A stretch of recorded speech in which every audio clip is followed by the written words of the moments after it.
Sir उद्या अंबरडा मोर्चा आहे, उद्धव ठाकरे देखील तिथे उपस्थित जाणार आहे. संभाजीनगरला मोठा मोर्चा असणार आहे, अनेक लोक तिकडे शिवसैनिक देखील असणार. मराठवाड्यातली पूर परिस्थिती ही आजही चिंतेची आणि गंभीर गोष्ट आहे, पण त्या बाबतीत सरकार गंभीर नाही. गेले 2 दिवस सरकार आणि त्याच्या आधी प्रधानमंत्री मोदींच्या आगत स्वागतामध्ये अडकून पडलं. विकास कामांच्या नावाखाली उद्घाटनं झाली. प्रधानमंत्री मोदी येतील आणि मराठवाड्याच्या पूरग्रस्तांसाठी काही महत्त्वाच्या घोषणा करतील अशी आमची अपेक्षा होती. पण हे ओझं मोदींवर पडू नये आणि मोदींना कोणी प्रश्न विचारू नये म्हणून देवेंद्र फडणवीस यांनी मोदी येण्याच्या आधी 31,000 कोटीचं एक पॅकेज धुळफेक करावी अशा पद्धतीनं जाहीर केलं. त्या पॅकेजचा जाणे अभ्यास केलेला आहे किंवा चिरफाड केलेली आहे ती पाहण्यासारखी आहे. शेतकऱ्यांच्या हातामध्ये 3,000 रुपये पडत नाही. एका वाक्यात सांगतो, आम्ही जी मागणी करतो की हेक्टरी 50,000 रुपये मिळायला पाहिजे. जमीन जी अक्षरशः खरवडून गेलेली आहे आणि पुढल्या 2 पिढ्यासुद्धा तिथे शेती होऊ शकत नाही. अशा वेळेला त्या शेतीची नव्यानं उभारणी करण्यासाठी तो खर्च लागणार आहे, तो तर नाहीच, पण 3,000 रुपये सुद्धा हातात मिळत नाही आहेत. कर्जमाफीचा विषय नाही, असे अनेक विषय आहेत. त्या संदर्भात आपल्या मागण्यांसाठी शिवसेना मराठवाड्यात संभाजीनगर येथे उद्या अंबरडा मोर्चा, हा आमचा अंबरडा शेतकऱ्यांचा आहे, तो काढेल. स्वतः शिवसेना पक्षप्रमुख उद्धव ठाकरे हे त्या मोर्चाचं नेतृत्व करतील. शिवसेनेचे नेते अंबादास दानवे, मराठवाड्यातले खास करून चंद्रकांतजी खैरे आणि आमचे सर्व जिल्हा प्रमुख, त्या भागातले खासदार यांनी त्या मोर्चाची जय्यत तयारी केलेली आहे. हजारोच्या संख्येने शेतकरी संभाजीनगरला येतील.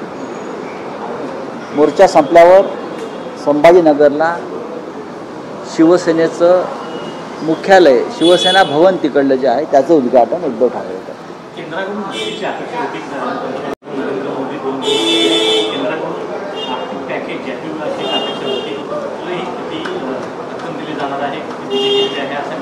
नाही, नरेंद्र मोदी यांनी मराठवाड्यातील शेतकऱ्यांना PM केअर फंडातून तरी मदत करावी, निदान कर्जमाफी अशा प्रकारची मागणी शिवसेना पक्षप्रमुख उद्धव ठाकरे यांनी वारंवार केली आहे. मग PM केअर फंडाची गरज कशा करताय, ती उभारणी का केली?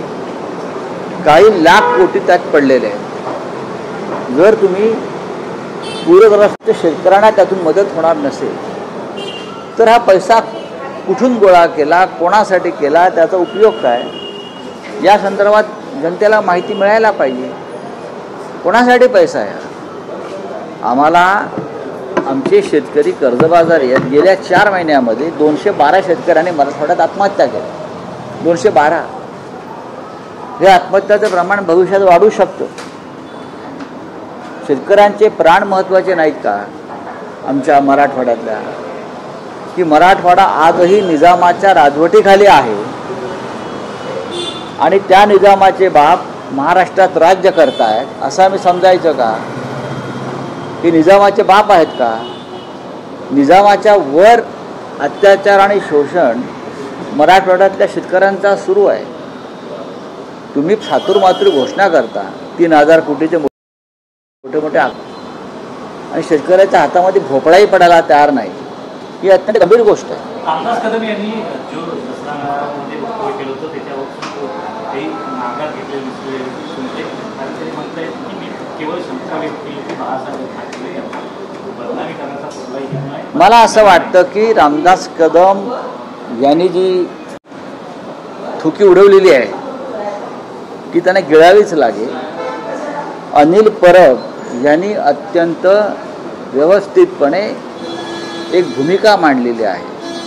रामदास कदम आणि त्यांचे गृहराज्यमंत्री असलेले चिरंजीवानी जे घोटाळे आणि गुन्हे करून ठेवलेले आहेत, विशेषतः इतर काही विषय त्यांनी मांडले, ती चिंतेची गोष्ट आहे.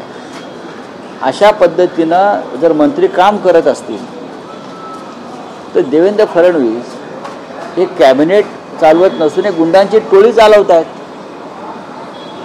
स्वतः रामदास कदम यांनी सांगितलं आहे की विधान परिषदेचे सभापती, त्यांच्याकडे बोट आहे त्यांचं, राम शिंदे यांच्या सूचनेवरून त्यांनी त्या घायवळ नावाच्या एका संशयास्पद व्यक्तीला शस्त्र परवाना दिला. असे आतापर्यंत किती शस्त्र परवाने दिले? पोलीस आयुक्तांचा अहवाल बाजूला ठेवून पोलीस आयुक्त म्हणतात ते करू नका, अशा प्रकारे देऊ नका शस्त्र परवाना, नाकारलेला आहे शस्त्र परवाना, तरीही गृहराज्यमंत्री जर देत असतील तर मला असं वाटतं की हे सरकार आहे फडणवीसांचे, गुंडांची टोळी चालवते आहे, सरकार चालवत नाही. प्रकरणावरती बोलताना केंद्रीय मंत्री यांनी बोलणं टाळलेलं आहे. कायदा सुव्यवस्थेच्या प्रश्नात परिषदेतून उठून गेले का? घायवळ हे त्यांच्या पक्षाचे कार्यकर्ते आहेत का? काय पुण्यातले जे खासदार आहेत, पुण्याचं प्रतिनिधित्व करतात, मंत्र्यांनी किंवा लोकप्रतिनिधींनी असे प्रश्न टाळू नयेत. लोकांच्या मनातल्या शंकांना उत्तर दिलं पाहिजे. कदम यांचा असा दावा आहे की लायसन्स हे इंडिव्हिज्युअल व्यक्तीच्या नावे अप्लाय केलं जातं आणि 11 वर्षांपूर्वी त्यांच्यावर जे काही गुन्हे होते त्याची न्यायालयाने त्यांची सुटका केली. असं कोण म्हणतंय? असं योगेश कदम म्हणतात. मला माहित नाही. अनिल परब जे आहेत आमचे, ते याच्यावरती उत्तम प्रकारे भाष्य करते. अजितदादा म्हणतात यांच्या प्रचारामध्ये निलेश यादव यांचं भाषण त्यांनी केलं होतं, प्रचार केला होता आणि त्याची परतफेड म्हणून अशा प्रकारे नक्कीच आम्ही जे म्हणतोय की भारतीय जनता पक्षानं राज्यातल्या सगळ्या गुंड टोळ्या आपल्या प्रचारामध्ये उतरवल्या होत्या. आजही गुंडांना पोसणारा पक्ष किंवा भ्रष्टाचारांना पोसणारा पक्ष म्हणून भारतीय जनता पक्षाकडे बोट दाखवावं लागतं. आता सुद्धा नाशिकमध्ये सुद्धा अशा प्रकारच्या लोकांनी जे गोळीबाराचं कृत्य केलेलं आहे त्याच्यामध्ये भारतीय जनता पक्षामध्ये प्रवेश केलेले लोक आहेत नव्यानं. त्यांची चौकशी कालपासून सुरू आहे. हो, त्यांना अटक व्हायला पाहिजे. भारतीय जनता पक्षात गेल्यावरती, वॉशिंग मशीनमध्ये गेल्यावरती खून, हत्या, गोळीबार असे गुन्हे जर माफ होत असतील तर या देशातलं कायद्याचं पुस्तक जे आहे ते कामाचं नाही, ते जाळावं लागेल. रोहित पवार यांचा प्रचार करताना सुद्धा घायवळ दिसतं. मला माहित नाही, आभार सुद्धा मानले का नाही असतील, मला माहीत नाही. प्रश्न आता या क्षणी प्रश्न फक्त त्याला शस्त्र परवाना कसा मिळाला हाच आहे.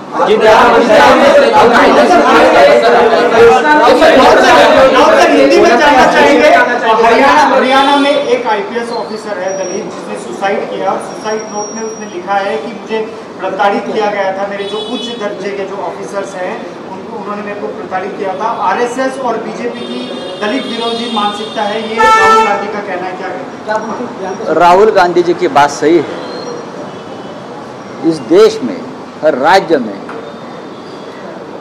जो अपना एजेंडा है RSS जातीयवाद का, वो चलाना चाहती है. चाहे प्रशासन हो, चाहे राजनीति हो, चाहे आर्मी हो, हर जगह RSS का जातीयवाद और लोग दर्जा के लोग भी इतने प्रताड़ित कि वो आत्महत्या करने लगे. ये बहुत ही गंभीर बात है हमारे संविधान के लिए, हमारे लोकतंत्र के लिए और सबके लिए.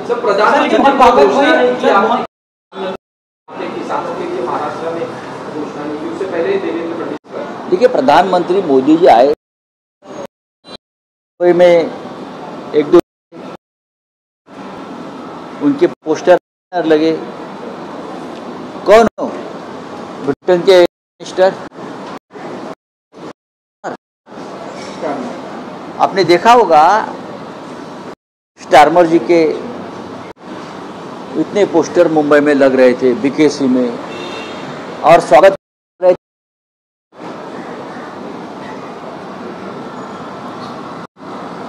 एकनाथ शिंदे, तो मुझे किसी ने फ़ोन किया और कहा कि स्टारमर के इतने पोस्टर एकनाथ शिंदे लगा रहे हैं, क्या बीकेसी में आज जो प्रोग्राम है उसमें स्टारमर शिंदे के पार्टी में प्रवेश कर रहे हैं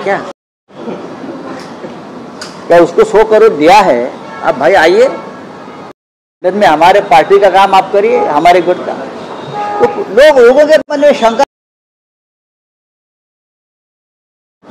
क्या चल रहा है मुंबई में इस बार? अरे स्टारमर एक ऐसा ब्रिटेन के प्राइम मिनिस्टर है, उनका अपना एक प्रोटोकॉल रहता है, वो अपना चिन्ह लगाकर उनका प्रचार कर रहे हैं। जैसे कि स्टारमर अपने तुम्हारे पार्टी का शाखा प्रमुख है। हाँ, अरे इतना तो ध्यान रखो, प्रोटोकॉल रखो भाई। तो ये मुंबई में आए मोदी जी,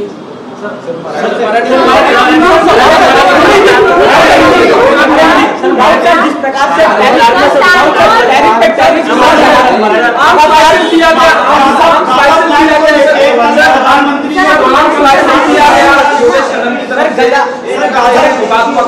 गाजा प्लान को लेके प्रधानमंत्री ने डोनाल्ड ट्रंप से बात किया और माय फ्रेंड डोनाल्ड ट्रंप करके उन्होंने संबोधित किया।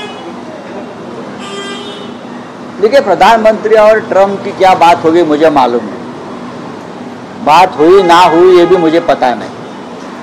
हमारा इतना ही सवाल है, क्या प्रेसिडेंट ट्रंप ने मोदी की माफ़ी मांगी, देश की माफ़ी मांगी? जिस तरह से अब तक 100 बार वो बोल चुका है कि मैंने ऑपरेशन सिंदूर को रुकवाया, जो हमारा दहशतवाद के खिलाफ जो हमने लड़ाई की शुरू की थी, ऑपरेशन सिंदूर, और ट्रंप बोल रहा है कि मैंने रुकवाई है मोदी को बोलकर। तो मुझे सवाल पूछिए, ट्रंप ने इस बारे में खुलासा किया है क्या? तो मुझे पूछिए। मोदी जी ने कहा कि नहीं, ट्रंप ने वॉर नहीं रुकवाया, मुझे आज फोन पर माफी मांगी है ट्रंप ने इस बयान के लिए। तो बोलिए, वो इजरायल और गाजा के बाद छोड़ दीजिए, महाराष्ट्र के बाद देश की बात करो। प्रधानमंत्री कहते हैं कि कांग्रेस की कमजोरी ने देश में आतंकवादी बढ़ाया। क्या उनके बयान से आपको लगता है वाकई कांग्रेस की कमजोरी है? जो पहलगांव, पुलवामा, उरी, पठानकोट, हाँ, ये किसकी कमजोरी है आप मुझे बताइए। पहलगांव, पठानकोट, उरी, पुलवामा, ये किसका दर्द है? इस बारे में प्रधानमंत्री झूठ बोलते, प्रधानमंत्री झूठ का प्रचार करते हैं। प्रधानमंत्री प्रेसिडेंट ट्रंप को जवाब नहीं दे पा रहे हैं। प्रेसिडेंट ट्रंप ने आपको रुकवाया, आपका वॉर रुकवाया है, या ये किसकी कमजोरी है? ये कांग्रेस की कमजोरी है भाई। आप तक ऑपरेशन सिंदूर पूरा नहीं हुआ है और पहलगांव हमले का बदला पूरा नहीं हो गया है। मोदी जी, आप उस बारे में बोलिए।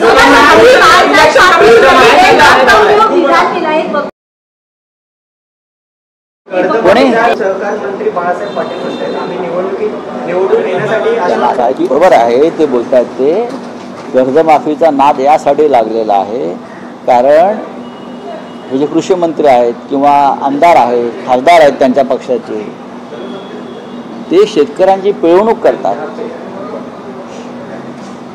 या आमदार खासदारांना पक्ष सोडण्यासाठी 100 कोटी मिळतात, तसे शेतकऱ्यांना मिळत नाही।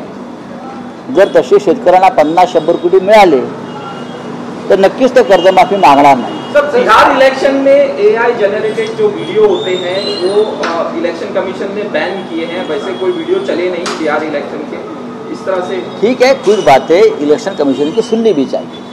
अगर उससे लोकतंत्र को धोखा है और कुछ बात गलत होती है तो कुछ नियम बनाती है इलेक्शन कमीशन, तो उनकी बात भी सुननी चाहिए। हर बार इलेक्शन कमीशन के ऊपर क्रिटिसाइज करना ठीक नहीं। किसने? तेजस्वी यादव ने कहा कि सरकार बनने के बाद हर परिवार के एक सदस्य को सरकारी नौकरी दी जाएगी। आपको लग रहा है सर, पूरे चुनाव का गेम चेंजर हो सकता है, जहाँ रोजगार देश में क्या लाडली बहन से गेम चेंजर होता है? होता है ना। उस वक्त उसको कोई सवाल नहीं पूछा, या और जो मिस्टर मोदी जी घोषणा करते हैं जाकर वहाँ बड़ी बड़ी, तो उसके ऊपर कोई सवाल नहीं करते। तेजस्वी यादव जी ने कहा कि मैं रोजगार दूंगा, हर घर के हर व्यक्ति को मैं सरकारी नौकरी दूंगा, तो उसमें गलत क्या है? देना चाहिए। ये मोदी जी का काम है, ये केंद्र सरकार का काम है, ये नीतीश कुमार का काम था। तेजस्वी जब मुख्यमंत्री बनेंगे तो जरूर करेंगे। चलो थँक्यू। पत्रकार परिषद आहे कोणाची? ठाकरेंच्या शिवसेनेच्या की मनसेची एकच पत्रकार परिषद मग चांगली गोष्ट आहे, स्वागत करा तुम्ही त्याचं।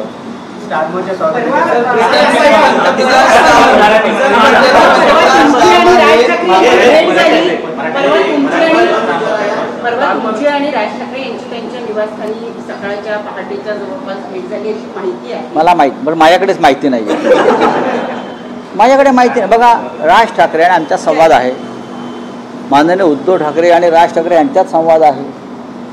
अनेकदा त्या आमच्या कार्यक्रमाला घरच्या येतात, आम्ही जातो, त्यात असं नवीन काय सांगण्यासारखं नाही आहे। राजकीय बैठक चर्चा पुढे जातीय गेली आहे पुढे।